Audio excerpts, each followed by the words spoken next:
سلام أملاخن تجان مرحنا يسوع كريستوسن مسكول لخاتكم يكون كبرات تختاتلتي أجلجلتنا زي أجلجلت وهبتيو سنة مكتتال كون لكم مدباتنا تكتاتلو بخبرية عدمكم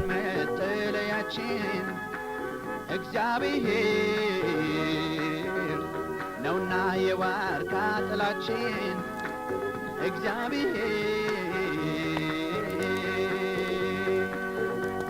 وريول يم يسفرا يمي هون بيو مششجع يسوس نو وريول يم يسفرا يمي هون بيو زوريا يجفاسي هرجزيو مششجع يسوس نو ምናልባት ሎም ዓልቲ ሒዜ መጽእ ዘለኹ መደብ ብዛዕባቲ ኣብ ዓለም ኣስፋሕፊሑ ዝርከብ ዘሎ ለበዳ ኮሮና ቫይረስ ወይ ድማ ኮቪድ-19 ዝበሃል ብዛዕባ እዩ። ኣብዚ እዋን እዚ ዘይተጨነቐ ወይ ድማ ዘይፈርሐ ዳርጋ የለን ክብል ይኽእል። ካብ ጋጥም ዘሎ ነገራት ነዝርኢናሲ ኣብ ቅድሚ እግዚአብሔር ቀሪብና ኣጆኹም እንብለሉ ጊዜ ዕድል ተባሂልና ስለ ዘሎ ኩሉ ግዜ ንኣምላኽ በቲ ዘለና ነገር ምስጋን ስለ ካልኦ ድማ ምጽላይ ኣብ ቅድሚ ምቕራብ ኣገዳሲ ኢለ ይሓስብ ማለት እዩ። እዚ እቲ ንመሃሮ እቲ እግዚአብሔር ዝብለና እቲ እግዚአብሔር ዘርኤና ዘሎ ነገራት ኣጽብቀና ርኢና ተኽንገብር ከም ዝግብአና ክንሓስብ ጽቡቕ ኢለ ይሓስብ።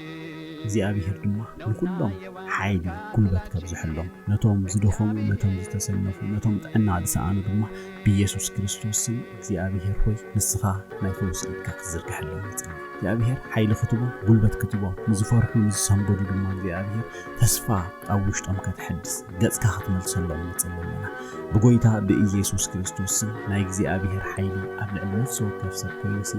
ሎሚ እግዚአብሔር ሆይ ነቲ ዝሰንበደ ነቲ ዝፈርሐ ነቲ ሓይሊ ዝሰኣነ ሰብ እግዚአብሔር ምሕዳስ ክኾን ይጽልይ ብሽም ኢየሱስ ክርስቶስ ክብሪ ንዓኻ ይሁን። ተማታቃጥሎን አርዋፋችን ኢየሱስ ብቻ ነው ተስፋችን ለእኛ ግን መጠለያችን እግዚአብሔር ነውና የዋርካ ጥላችን እግዚአብሔር ወሬው ሁሉ የሚያስፈራ